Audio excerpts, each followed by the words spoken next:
నమస్కారం. నేను మీ రవికిరణ్ శర్మ, వేలూరి. మరి ఫిబ్రవరి నెల రాబోతోంది కదండి. మరి ఫిబ్రవరి నెలలో ఏ ఏ రాశుల వారికి ఏ రకమైనటువంటి అనుకూలతలు ఉన్నాయి, ఏ రకమైనటువంటి ప్రతికూలతలు ఉన్నాయి, గ్రహ బలం ఏ విధంగా ఉంది, గ్రహాలు అనుకూలంగా ఉన్నాయా ప్రతికూలంగా ఉన్నాయా అనే విషయాన్ని గురించి ఈరోజు మనం చెప్పుకోవడం జరుగుతుంది. మరి ఫిబ్రవరి నెలలో నవగ్రహ పరిపాలన ఏ రకంగా ఉంది, నవగ్రహాలు ఏ రాశుల్లో సంచారం చేస్తున్నాయి, ఏ ఏ రాశుల వారికి ఏ ఏ గ్రహ అనుకూలతలు ఉన్నాయి అనే విషయాన్ని గురించి చెప్పడం జరుగుతోంది.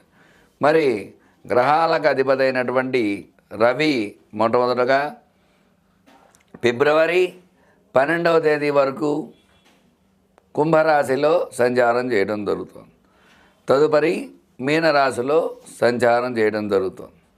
అందువల్ల ఈ యొక్క కుంభరాశిలో మీనరాశిలో రవి సంచారం, కుంభరాశిలో సంచారం చేసినంత వరకు కూడా ఈ యొక్క కుంభరాశి వారికి ప్రతికూలతలు ఉంటాయి.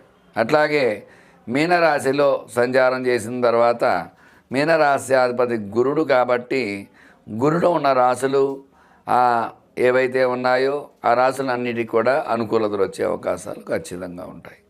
అట్లాగే ఈ యొక్క నవగ్రహాల్లో తదుపరి గ్రహం చంద్రుడు ప్రతినిత్యము కూడా మారుతూ ఉంటాడు, నక్షత్రాన్ని బట్టి మారుతూ ఉంటాడు. కాబట్టి ఈ యొక్క 2.5 రోజులకు అంటే 2.5 నక్షత్రాలకి ఒకరోజు ఒక్కొక్క రాశి మారి ఇంకొక రాశిలోకి వస్తూ ఉంటాడు చంద్రుడు.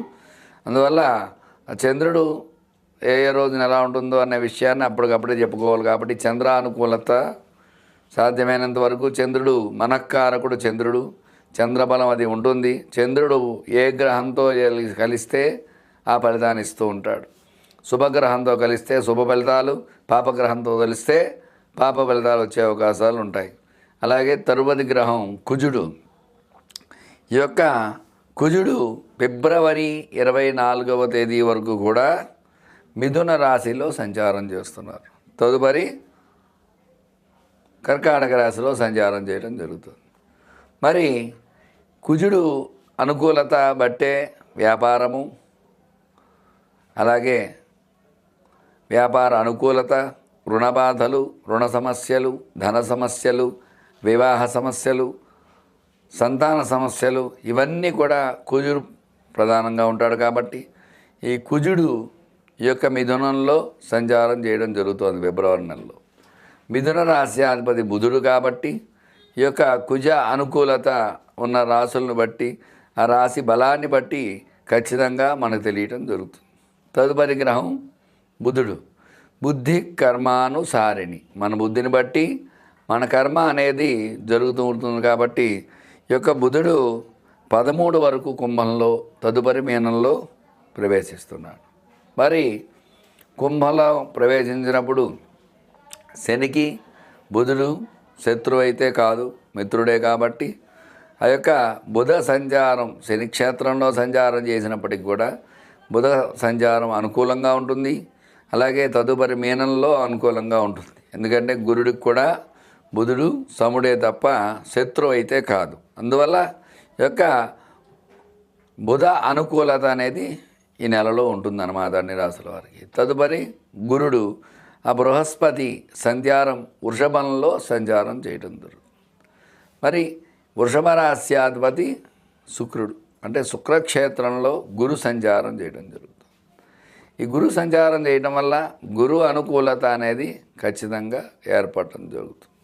ఎందుకంటే ఫైనాన్స్గా చూసుకున్నట్లయితే శుక్రుడు అధిపతి, మరి విద్య, ఉద్యోగం ఇట్లాంటి వాటికి చూసుకున్నట్టు గురుడు అధిపతి. అటువంటి గురుడు శుక్రక్షేత్రంలో పడటం వల్ల అటు ఉద్యోగము మరియు ఈ యొక్క విశేషమైనటువంటి ధనం ఈ రెండు కూడా గురు బలం వల్ల వస్తూ ఉంటాయి.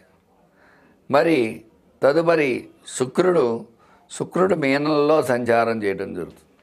మరి మీనరాశ్యాధిపతి గురుడు, మరి అదే మీనంలో రాహు సంచారం చేయడం జరుగుతుంది. అంటే శుక్ర రాహువుల కలయిక వల్ల కొంచెం ఇబ్బందులు వస్తూ ఉంటాయి. దంపతుల్లో అన్యోన్యత లోపించడం అట్లాంటివి చిన్న చిన్న సమస్యలు అవి కొన్ని రాశుల వారికి వచ్చే అవకాశాలు ఉన్నాయి. మరి తదుపరి శని సంచారం, శని కుంభంలో సంచారం చేయడం జరుగుతుంది. కుంభరాశ్యాధిపతి శని కాబట్టి శని అనుకూలత ప్రతికూలతను బట్టి ఉంటుంది. శని వల్ల శని భగవానుడు ఆయన అనుగ్రహం ఇస్తే చక్కగా వివాహం జరుగుతుంది, చక్కటి ఉద్యోగం వస్తుంది, చక్కటి సంతానం కలుగుతుంది, చక్కటి అనుకూలతలన్నీ కూడా శని భగవానుడి వల్ల వస్తూ ఉంటాయి. మరి ఆయన ప్రతికూలిస్తే అనారోగ్యం వస్తుంది, వివాహం సరిగ్గా సెట్టు కాదు, డబ్బు ఎలా వస్తే అలా ఖర్చు అవుతూ ఉంటుంది. ఇట్లాంటి సమస్యలన్నీ శని భగవానుడు వల్ల. ఈయన కుంభంలో సంచారం చేస్తున్నారు ఈ నెలలో. తదుపరి రాహు సంచారం, రాహు మీనంలో సంచారం చేస్తున్నారు. రాహు భగవానుడు అంటే సర్పకారకుడు, రాహుకేతువులు. రాహు వల్ల చక్కటి అనుకూలతలు ఉన్నాయి, చక్కటి ప్రతికూలతలు ఉన్నాయి. రాహు వల్ల దృష్టి దోషాలు, నరదృష్టి, నరఘోష ఇలాంటివన్నీ వస్తూ ఉంటాయి. అట్లాగే రాహు దృష్టి దోషాలు అంటే కళ్ళకు సంబంధించి వ్యాధులు, అలాగే నరాలకు సంబంధించి వ్యాధులు ఇట్లాంటివన్నీ రాహు వల్ల వస్తూ ఉంటాయి. తర్వాత కేతువు జ్ఞానకారకుడు, కన్యలో సంచారం చేయడం జరుగుతుంది. ఈ కేతు సంచారం వల్ల కన్యామిథునయో బుధః అన్నారు. అంటే బుధుడు అధిపతి. బుధవారానికి అధిపతి ఎవరండి? విష్ణుమూర్తి, గణపతి, అయ్యప్ప స్వామి ఇట్లా విశేషంగా చాలామంది ఉన్నారు.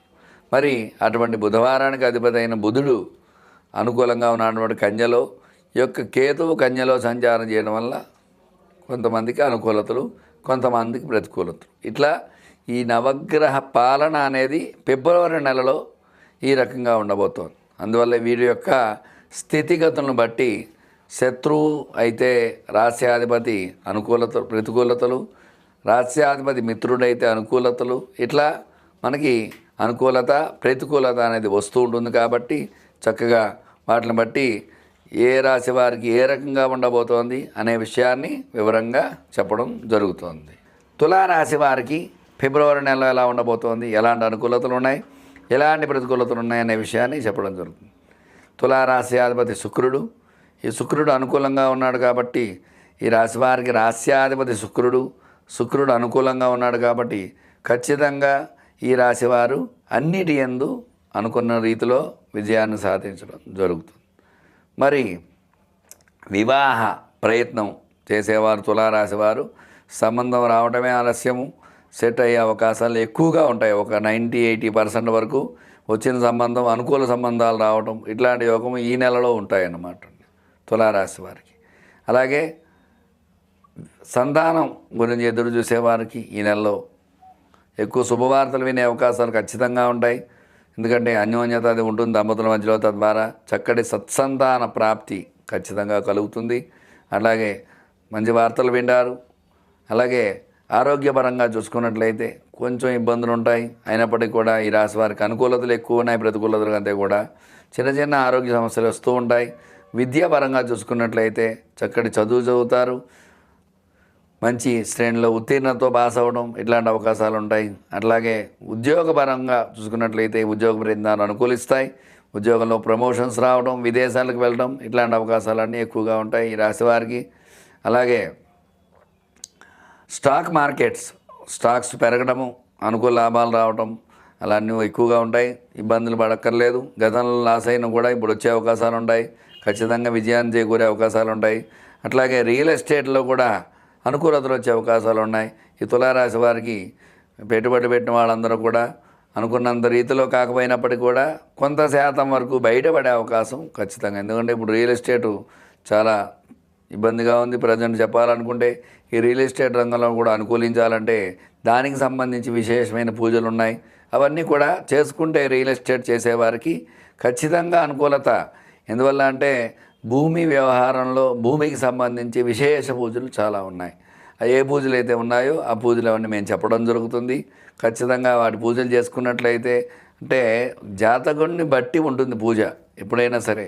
అంటే అందరికీ ఒకేలాగా ఉండదు పూజ. అందువల్ల ఆ జాతకుడిని బట్టి ఏ పూజ చేస్తే బాగుంటుందో భూమికి సంబంధించి ఆ పూజ చేయవలసి వస్తుంది. ఆ పూజ చేసుకోవడం వల్ల భూ వ్యవహారాలు అనుకూలించే అవకాశాలు ఉన్నాయి. సినిమా రంగం కూడా అనుకూలతలు అవకాశాలు ఉన్నాయి. సినీ రంగంలో విజయకేతనం ఎగరేయడం జరుగుతుంది. తీసిన సినిమా బ్లాక్ బస్టర్తో బయటికి వెళ్ళడం, ప్రజాదరణ పొందడం, బాగా డబ్బు ఆర్జించడం, అలాంటివన్నీ కూడా ఎక్కువ జరుగుతాయి. సినీ రంగం అనుకూలంగా ఉంటుంది. డైరెక్టర్స్కి, ప్రొడ్యూసర్స్కి కూడా చక్కటి లాభాలు ఆర్జించే అవకాశం ఈ రాశిలో ఉండేవారికి ఎక్కువగా ఉంటుంది. చిన్న సినీ పరిశ్రమ వారికి కూడా చక్కటి అనుకూలతలు పొంది సినీ ప్రజాదరణ పొందడం, సీరియల్స్ అవి ఎక్కువ చూసేవారు వాళ్ళందరూ కూడా అనుకూలతలు పొందడం, తద్వారా అనుకూల యోగాలు వచ్చే అవకాశాలు ఖచ్చితంగా ఉన్నాయన్నమాట అండి. చూశారు కదండి. మరి ఈ రాశి వారికి, తులారాశి వారికి అన్నిటి యందు విజయం, విద్య, ఉద్యోగం, విద్య, వ్యాపారం, ఆరోగ్యం అన్ని రంగాల్లో కూడా విజయం చేకూరే అవకాశాలు ఎక్కువగా ఉన్నాయి. వీళ్ళపై ఈర్ష్య, అసూయ, ద్వేషాలు ఎక్కువ ఉంటాయి. ఎందుకంటే వీళ్ళు ఎదుగుతున్నారంటే పక్కవారు ఏడుపు ఎక్కువ ఉంటుంది. తద్వారా ప్రతికూలతలు వచ్చే అవకాశాలు ఉన్నాయి. అందువల్ల వీళ్ళు విశేషముగా సుదర్శన కవచాన్ని ప్రతినిత్యము పారాయణ చేయటము, ఆ యొక్క అమ్మవారి యొక్క దుర్గా సప్తశ్లోకి ప్రతినిత్యము పారాయణ చేయటము, దేవి కవచాన్ని పారాయణ చేయటము, అమ్మవారికి విశేషముగా కుంకుమార్చన ప్రతినిత్యము చేయడం ద్వారా ఆ యొక్క లలిత అష్టోత్తరంతో కానీ, సహస్రంతో కానీ, దుర్గా అష్టోత్తరంతో కానీ విశేషంగా కుంకుమార్చన చేయడం ద్వారా గ్రహ అనుకూలత వచ్చే అవకాశాలు ఖచ్చితంగా ఈ రాశి వారికి ఉన్నాయి. చూశారు కదండి. మీకు ఎలాంటి సందేహాలు ఉన్నప్పటికీ కూడా స్క్రీన్పై నా నంబర్ రోల్ అవుతూ ఉంటుంది. నన్ను సంప్రదించినట్లయితే సమస్య అనేది పరిష్కారం మాది. ఖచ్చితంగా మీకు ఆ సమస్యకు పరిష్కారం చెప్పడం జరుగుతుంది. మీ రవికిరణ్ శర్మ, వేలూరి. నమస్కారం.